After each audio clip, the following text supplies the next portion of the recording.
Hey there, today I'm going to show you how to add the Screencastify extension to Google Chrome.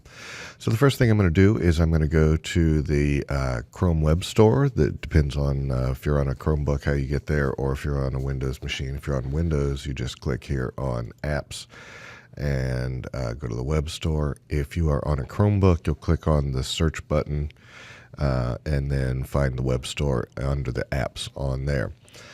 So once I'm at the Chrome Web Store, I'm going to click here in the search box. It should drop you into the For Salem HS bookmarks page, and it probably is in there, but you can always search for it by typing in the search bar, and it should come up with Screencastify. So this is it right here.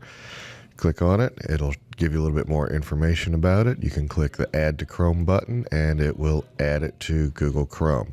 You are going to have to give it some permissions as soon as it installs, so that's okay.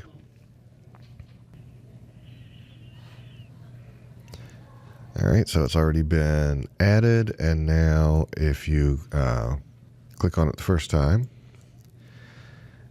it will pop up and ask you for permissions, so you need to sign in with Google. So you want to do that.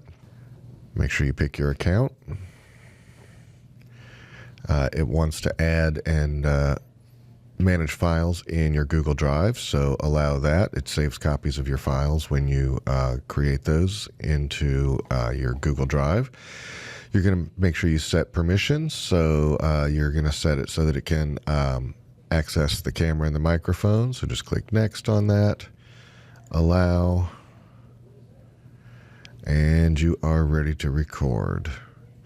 So if you want to watch the quick minute and 18-second video, it's listed right there. It'll show up on your screen when you do that, and it'll give you full instructions on how to use Screencastify.